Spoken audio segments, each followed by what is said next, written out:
So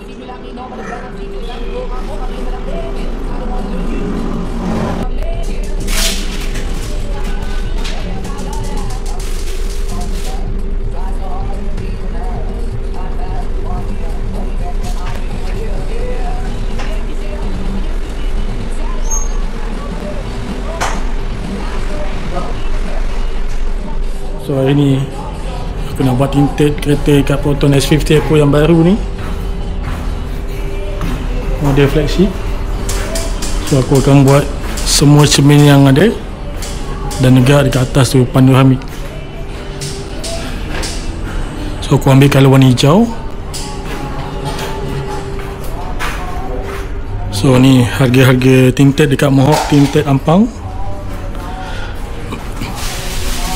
So lah, inilah kereta aku.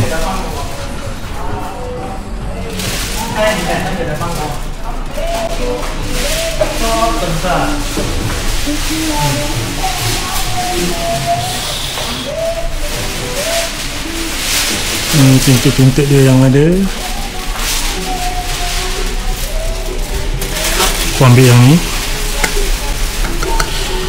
VLT 35%, IIR ni 90%, UV ni 99%. Aku ambil yang golden ni. So ni dekat Mohawk Ampang, dekat-dekat dengan Lotus Ampang guys.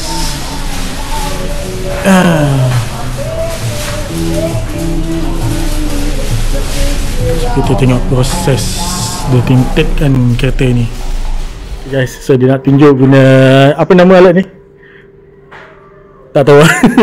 Lupa lah. Ni test punya tinted punya test lah. Yeah, so kita boleh tengok lah. Show yang golden punya. Golden.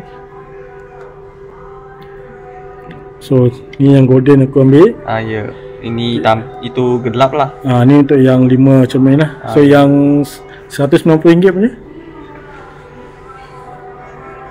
Sini. Ini aku nak bawa untuk sunroof. Okey, jom.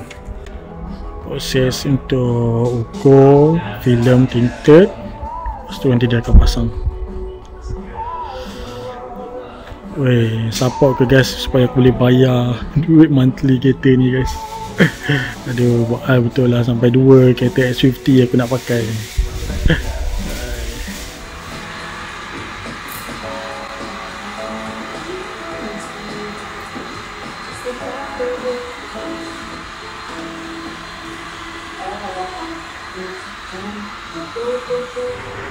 Okay guys, kereta aku dah siap buat tinted.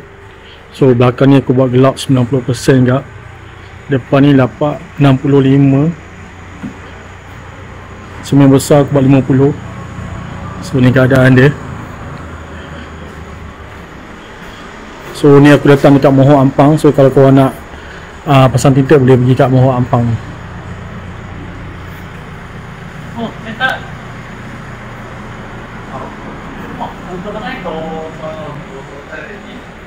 Cantik guys, stay tune, jangan lupa follow, like, subscribe semua kat media sosial aku.